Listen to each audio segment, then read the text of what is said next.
नमस्कार, आप देख रहे हैं युग टर्न और मैं हूं आपके साथ खुशबू सिंह। चलिए शुरुआत करते हैं बुलेटिन की। INDIA गठबंधन की चौथी बैठक आज यानी 19 नवंबर को दिल्ली के एक होटल में होगी। इसमें कांग्रेस नेता सोनिया गांधी, राहुल गांधी और पार्टी अध्यक्ष मल्लिकार्जुन खड़गे शामिल होंगे।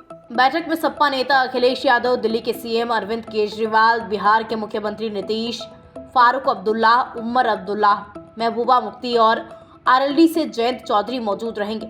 इस बैठक में विपक्षी दलों के बीच आगामी लोकसभा चुनाव की रणनीति और सीट शेयरिंग जैसे मुद्दों पर बात हो सकती है। साथ ही 5 राज्यों के चुनावी नतीजों पर भी चर्चा संभव है। सीट शेयरिंग कांग्रेस के लिए सबसे बड़ा पॉइंट हो सकता है, क्योंकि मध्य प्रदेश, राजस्थान और छत्तीसगढ़ चुनाव में कांग्रेस की हार के बाद ममता ने सीट शेयरिंग सवाल उठाए थे। मीटिंग में 18 दिसंबर को संसद से 78 सांसदों के निलंबन पर भी बात हो सकती है। अगर आपके घर पर कचरा संग्रहण करने के लिए हूपर नहीं आया तो इसकी शिकायत निगम में करने पर अब संबंधित कंपनी के खाते से निगम 100 रुपए प्रति शिकायत के आधार पर चार्ज करेगा। मानसरोवर जोन में इस तरह की शिकायतों पर चार्ज वसूल किया जा रहा है। इसके चलते जहां शिकायतों की संख्या 50 से ज्यादा रोजाना रहती थी, वो अब 10 से 15 के बीच ही रह गई है। पूरे वार्ड में पहले जहां पर 102 अस्थायी कचरा डिपो थे, अब उनकी संख्या 54 रह गई है, जहां से रोजाना डंपरों के माध्यम से कचरा संग्रहण का काम किया जा रहा है। ग्रेटर निगम का पहला ऐसा वार्ड होगा जो ई-हूपर और CNG से संचालित हूपरों से कचरा संग्रहण करने का काम कर रहा हो। सोमवार को मानसरोवर जोन में कचरे से संबंधित 11 शिकायतें दर्ज हुई। ये शिकायत भांकरोटा के गांव व मानसरोवर के मान्यावास और मांग्यावास के मानसरोवर जोन से जुड़े वार्ड की है। पहले भी देश में केरल से कोरोना फैलना शुरू हुआ था। इस बार भी वहां नए वेरिएंट ने दस्तक दी है। एक मरीज की मौत भी हो गई है। केंद्र ने राज्यों को अलर्ट कर दिया है, लेकिन एक्सपर्ट की माने तो फिलहाल घबराने की कोई वजह नहीं है। विशेषज्ञ डॉक्टरों का कहना है कि कोरोना का यह नया वेरिएंट JN.1 असल में कोविड वैक्सीन का दूसरा नेचुरल बूस्टर डोज साबित होगा। पिछले साल का उदाहरण देख लीजिए। ओमिक्रॉन वेरिएंट आया था, दुनिया में मौतें हुई, लेकिन भारत में इसका असर बहुत ही ज्यादा कम देखा गया। उल्टा भारतीयों को फायदा ये हुआ कि ओमिक्रॉन वेरिएंट से और ज्यादा इम्यूनिटी पैदा हो गई। ऐसे में आपके मन में सवाल होगा कि इस नए वेरिएंट के केस में क्या हो सकता है।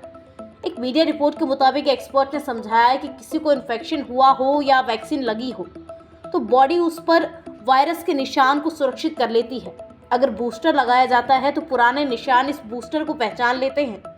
हमारा शरीर लड़ने के लिए एंटीबॉडीज बनाने की प्रक्रिया कर देता है। यही काम किसी बीमारी का सब वेरिएंट करता है।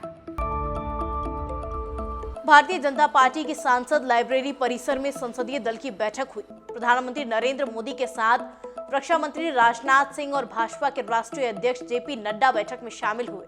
इस बैठक में PM मोदी ने कहा कि लोकतंत्र में भरोसा करने वाले हर व्यक्ति को संसद परिसर में हुई घुसपैठ की घटना की निंदा करनी चाहिए, पर कुछ पार्टियां सुरक्षा के चूक मामले को सपोर्ट कर रही है।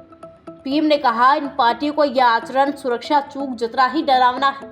उन्होंने ये भी कहा कि INDIA ब्लॉक का लक्ष्य हमारी सरकार को हटाना है, जबकि हमारी सरकार का लक्ष्य इस देश के लिए बेहतर भविष्य तैयार करना है।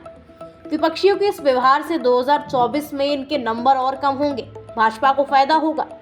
इससे पहले 7 दिसंबर को भाजपा ने संसदीय दल की बैठक आयोजित की थी, जिसमें PM नरेंद्र मोदी, गृह मंत्री अमित शाह समेत कई नेता मौजूद रहे थे। हमास ने सोमवार को 3 इजरायली बंधकों का एक वीडियो रिलीज किया। तीनों बंधक की उम्र 80 साल के करीब है। वीडियो में उन्होंने कहा कि हमें यहाँ से आजाद कराया जाए, चाहे इसके लिए कितनी भी कीमत चुकानी पड़े। हम यहाँ और बूढ़े नहीं होना चाहते, न ही हम इजरायली सेना के हमलों से मरना चाहते हैं। हमें यहाँ बहुत ही मुश्किल हालातों से रहना पड़ रहा है। दूसरी तरफ जंग में सीज फायर की मांग के बीच आज UN सिक्योरिटी काउंसिल में एक बार फिर सीज फायर के लिए वोटिंग होगी। मीडिया रिपोर्ट्स के मुताबिक ये पहले सोमवार को होने वाली थी, लेकिन सदस्य देशों को डर था कि अमेरिका फिर वीटो लगा देगा। इसके बीच कई देशों के डिप्लोमेट्स मिलकर अमेरिका को सीज फायर के पक्ष में वोट डालने या फिर वोटिंग से दूर करने के लिए मनाने में जुटे हैं। UNSC में इस प्रस्ताव को अरब देशों ने पेश किया था। इजरायली पहुंचे अमेरिका के रक्षा मंत्री लॉयड ऑस्टिन ने बैठक में इजरायली नेताओं से जंग को अगले फेज में लाने की बात कही है। ऑस्टिन ने कहा कि वो इजरायल को जंग की टाइमलाइन या शर्तें बताने नहीं आए हैं। फिलहाल खबरों में इतना ही। आगे खबरों को देखने के लिए सब्सक्राइब कीजिए हमारे चैनल को।